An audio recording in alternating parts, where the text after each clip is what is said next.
SpaceX's Starship is very much an experimental rocket. It's got new engines, a radical redesign, and extremely lofty goals. Even with the recent successful hops, there's no guarantee it's going to live up to its potential to become the first fully reusable rocket ever built. But what if it does work?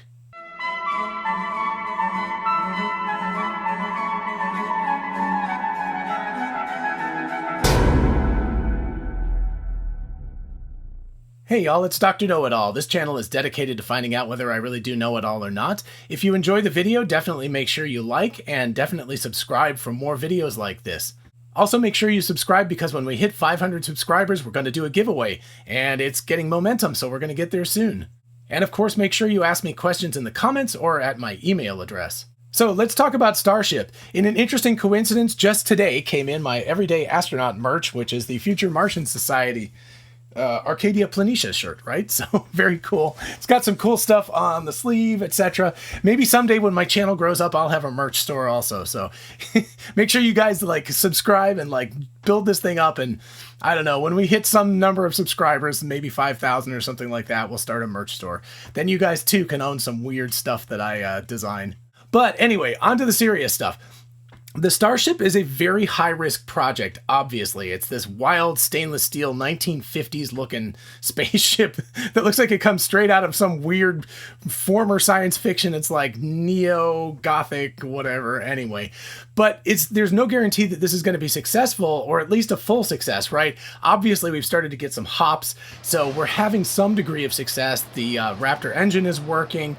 The basic geometry of the ship seems to work, at least for low hops, although it looks bizarre right now because it kind of flies at this weird angle. But that's just because they only have one engine at the bottom instead of three. But let's play the venture capitalist game, which is to assume that it is going to work as advertised. How is the world going to be different in 5 years, in 10 years, and in 20 years? So I'm going to think about that. We're going to do a little mental exercise, which is why this is, of course, a thought experiment. Two things I want to mention first. Number one, this is not intended to be exhaustive. This would be a 6 or 10 hour video if I wanted to be exhaustive about every single thing that happened. So I'm just going to kind of hit some highlights and some big trends that I see. And number two, the further out we go, obviously the more speculative things get. But, so we're going to consider the world of space travel and the world in general in the near future, and we're going to think about what's going to happen. So let's start with 5 years from now. In 5 years, if things go according to plan, there's going to be an awful lot of Starships that are available to do launch into low Earth orbit. So we should be getting massive payloads into LEO all the time, low Earth orbit all the time. I would say that we'll probably start having moon bases at that point. I'm going to hold off on the whole Mars thing a little bit. But for sure, if the Starship is working as advertised, we should have semi-permanent colonies, sort of like the ISS. We should have some small colonies on the moon in 5 years, which is kind of mind-blowing. If you think back to 2015, that doesn't seem like that long ago. But, just 5 years and we could actually have moon bases. That's, again, kind of out of the realm of science fiction, it feels like. But definitely that should be possible if the Starship, let's say within 12 to 18 months, becomes capable of going full orbital and is fully reusable as they advertise it should be. Also, if Blue Origin's New Glenn is coming online by 5 years from now, there's even going to be some serious competition in this space, and I actually say that's a good thing. I don't know, Blue Origin is kind of a weird company. They're so private, but they've invested a ton of money in Florida building up their launch capabilities, so they seem to be pretty confident they're going to do it. So let's give them some credit and say maybe in 5 years the New Glenn's going to start to come online. So then in that case, there's going to be massive heavy lift reusable rockets, and there's going to be at least 2 companies doing this, and that's going to provide competition, which is going to drive the price down, make them innovate faster. I think that'll be a wonderful thing. Also, I've heard that Jeff Bezos and Elon Musk particularly don't like each other, so that could even add some fuel to this whole fire. I also think that due to this, traditional rocket companies like ULA and ESA are going to be struggling due to the extremely low cost to orbit of Starship and potentially Blue Origin.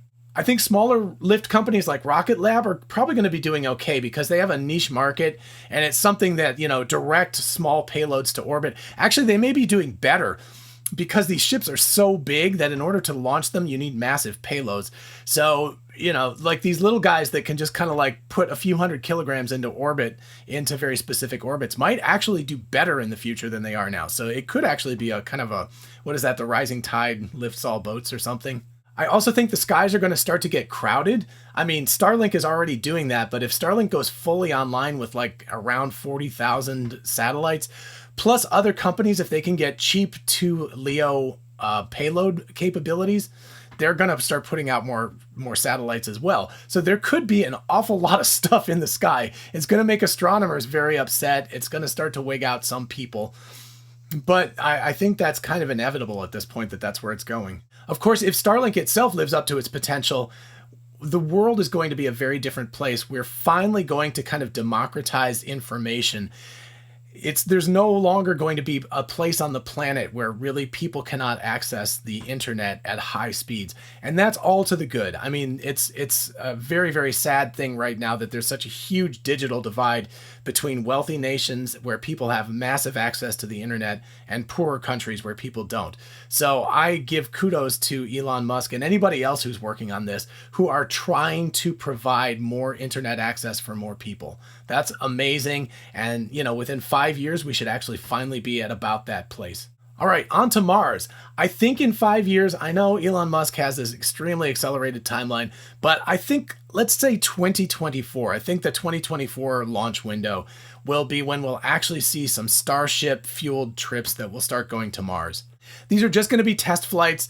They may be delivering some equipment. They may put robotic stuff there. No human beings are going to set their feet down on Mars just yet. Also, by this point, SpaceX will be in talks, like serious talks with governments, about being allowed to fly suborbital flights between distant destinations, right? So if you think about it, it could be like New York to London or Los Angeles to Beijing or something, where it's mostly over the water and it makes sense to do these high suborbital hops. You could also, of course, do like New York to Seoul or something like that, going up over the pole. But I think that they'll be in talks with this. I don't believe this will be available yet, but I think it'll be, coming soon at that point. So let's move on to 10 years out. So SpaceX and possibly Blue Origin with them will have taken over space rides almost completely by this point. I think that there will still be, again, the Rocket Labs of the world, the small niche markets, but they're going to have run these other companies out of business by 10 years from now. There will be some government-run agencies like Roscosmos and especially the Chinese Space Agency that are still going to exist, but private space for big payloads is just going to completely belong to SpaceX and or Blue Origin by that point. Also in 10 years, I'm really hoping we will be multiplanetary. What an amazing thing that'll be. If so, that's going to be based on the 26-month window of opportunity from Earth to Mars. And so we'll see some trips going back and forth. I don't know that we'll have permanent settlers there by then, but we should certainly have had, hopefully, people who have gone there, maybe are still there and are waiting to come back again. I also think that space tourism by this point is going to be a pretty significant reality. It might be on the order of $100,000 for a passenger to do a brief low Earth orbit trip, and obviously progressively more for longer stays.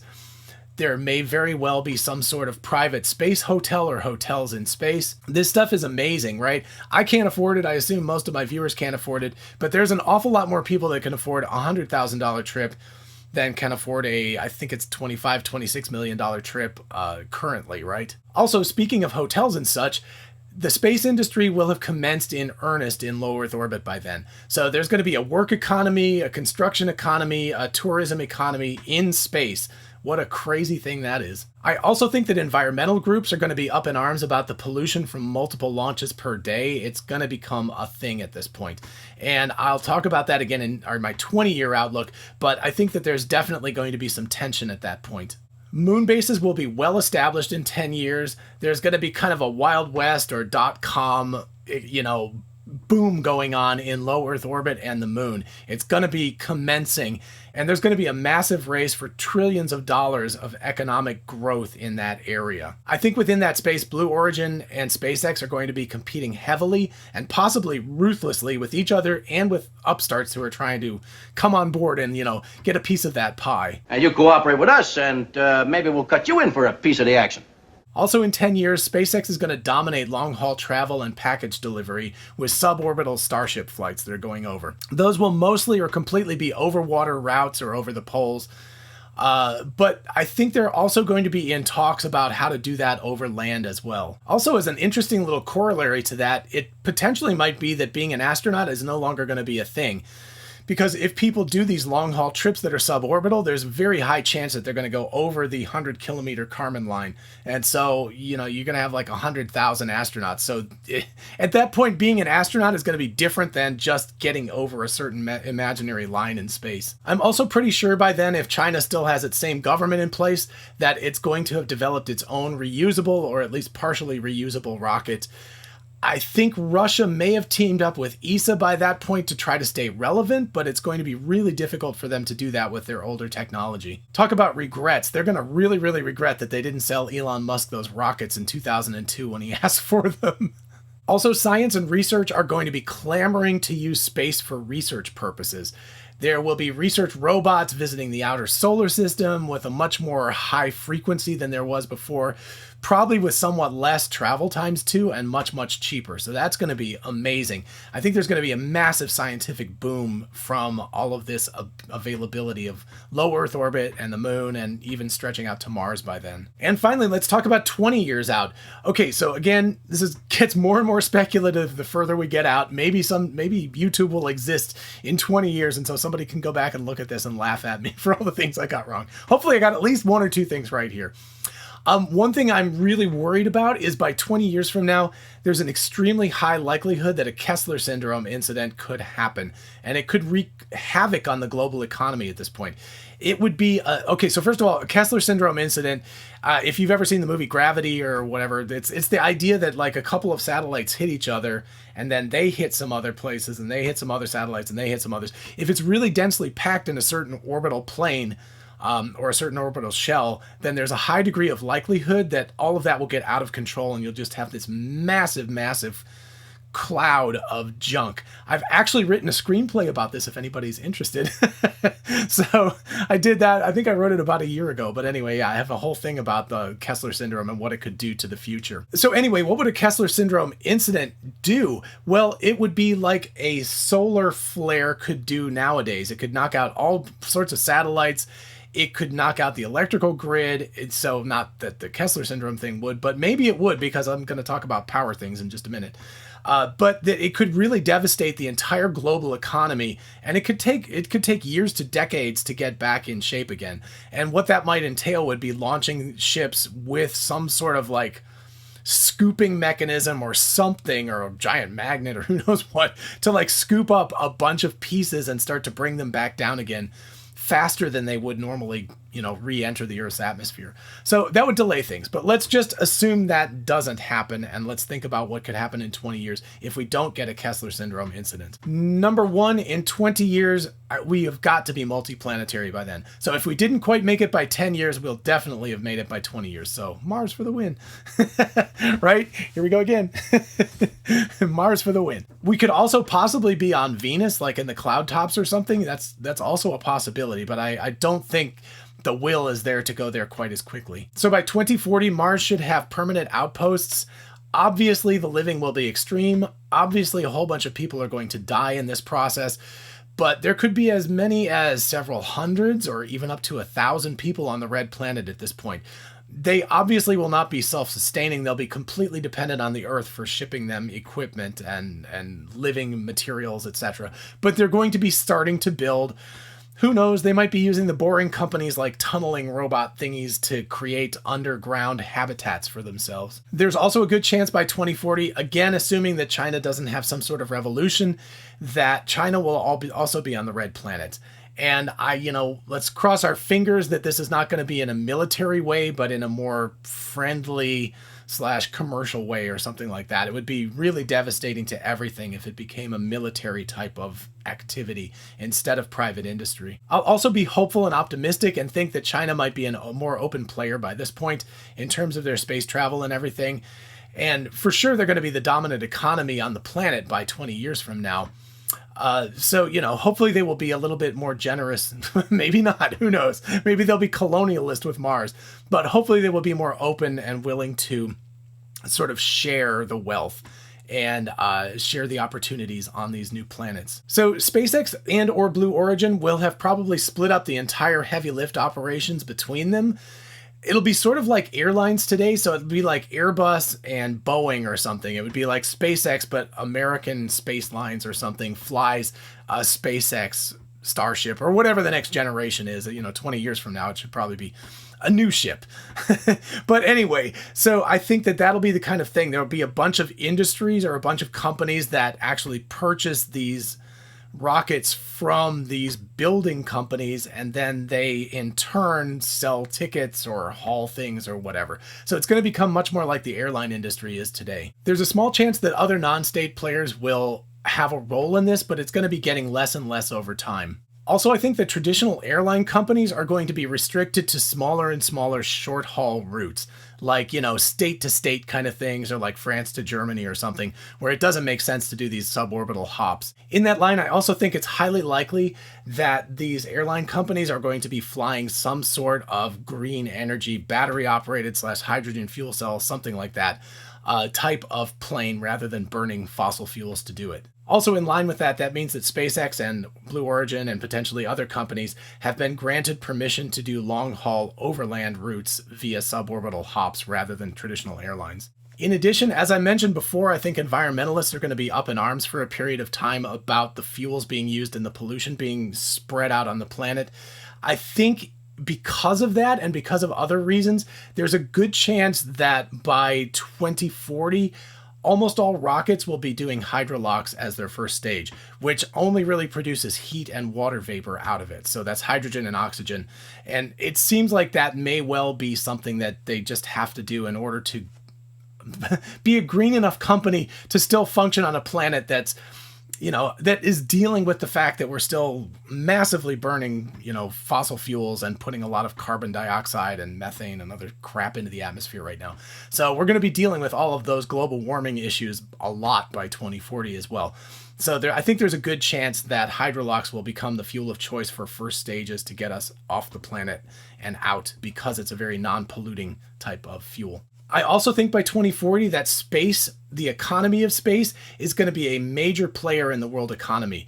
There's going to be new like Rockefellers and JP Morgans and people like that who are beginning to appear. I mean, maybe Jeff Bezos and Elon Musk are the front edge of that, but there will be other people, and they could potentially be earning trillions of dollars from an industry that's kind of immense. It's like the possibilities for the space industry are just massive, massive, massive. So that sort of wildwest.com bubble is going to collapse a little bit, and it's going to condense, and there's going to be people who monopolize a lot of the funding. And I don't think that's to the good, honestly, but if history is any guide, you get this huge general wealth strike like a gold rush, and then it collapses down so that there's fewer and fewer players in that market. I would think that most of the work that's being done in space will have decent wages, but there's going to start to, slide in wage gaps that are going to start to occur by now. So people doing more manual labor in space are going to not get as much as engineers and so forth. There'll be less risk pay, things like that by 20 years from now. So again, we'll start to see a striation that we've seen historically in many, many time periods of the wealthy getting more wealthy and the poor getting not as wealthy. And that's a sad thing, but I predict that that's more than likely going to happen. Now, I'm not arguing that wages are going to be as low as they are on Earth. I think similar to people who are saturation divers nowadays, who have to take huge risks and they have to live in like a pressurized container for long periods of time, they get paid very, very well. I think people in space are going to get that too, but that I think that the wage gap is going to, divide itself and increase over time. So anyone who's thinking about this right now, you should be organizing your space labor unions already. You should get on the front foot for this thing. I also see manufacturing in low Earth orbit and mining and manufacturing on the moon as going to be critical to the economy and critical to the way the Earth is developing. The moon's also going to definitely become a stop on the way to Mars and other planets. It's got a lower gravity well. It's got the ability to mine and manufacture fuel on the spot. And it's also got the ability to cheaply launch that fuel into lunar orbit so it can be picked up by rockets that are on their way to Mars or the outer solar system, or Venus or the inner solar system for that matter. Oh, and by the way, it's 20 years from now, so fusion will be available. Yeah, I know. If you get that joke, you get that joke. But I mean, it is possible. There might actually be fusion by then. And if fusion does actually exist, The helium-3 that's on the moon is going to be absolutely critical to doing that, unless some completely alternate way of doing fusion exists. But if it's that kind of helium-hydrogen thing, then the fact that they've got helium-3 and they've got a bunch of stuff on the moon that could be used for creating fusion reactions is going to be massively, massively important. So the moon's actually going to become more and more important over time instead of less and less important. I also think that there's a really good chance with like hydrolox fuel and other movements that are happening now that we're going to be mostly on a renewable energy basis for the planet. If fusion exists, everything's green, everything's great. If not, there's a good chance that things like solar panels that beam power down to Earth will be a thing. That really becomes quite reasonable when the cost to get a satellite into orbit becomes very inexpensive. You can start putting very large satellites up there that collect solar power and then beam it down to Earth. Even if there's a transmission loss and so forth, it's still way cheaper. And Earth can then, it can reduce its industry, it can reduce its carbon footprint. All of these things will be good in the long term, and the planet can hopefully start to recover a little bit from the mess we've made out of it. Also, I see massive telescopes and large scientific projects in space. Who knows? Maybe they'll have like a big giant super collider ring around the Earth or something, or around the moon or something like that. Some massive project like that could be starting to take place. How cool would that be? And of course, scientifically, there's many, many, many more possibilities that open up because of the fact that we can get into space very easily by this point. So my overall take, if Starship works, and/or if New Glenn works as advertised, we're going to see an extremely rapid evolution of space and the use of space in the next 2 decades. If these ships don't prove to be viable, things are going to plod along as they have for like the past 50 years or so. But I'm putting my money on a new 1960s type of era when things just go at a super fast pace. And, when we look back from 2040 to 2020, things are going to seem super primitive in terms of our ability to get to space, our ability to utilize space, and even our economy and the way that our globe looks. All of that stuff, I think, is going to be very, very different by 2040. So make sure you bookmark this site, check back in 5 years, check back in 10 years, check back in 20 years. I hopefully will be, if I live healthy and I'm good to my body and I don't get hit by a bus, hopefully I'll be around in 20 years, so we'll be able to talk about it then. I'll be very curious to see whether I'm right or wrong about any of this stuff, but it's kind of fun to predict all of these things. Okay, so if you enjoyed this video and you'd like to see more, definitely make sure you like the video and make sure you subscribe. And also make sure you ask me questions in the comments or at my email address, which is drknowitallknows@gmail.com. Till next time, bye-bye.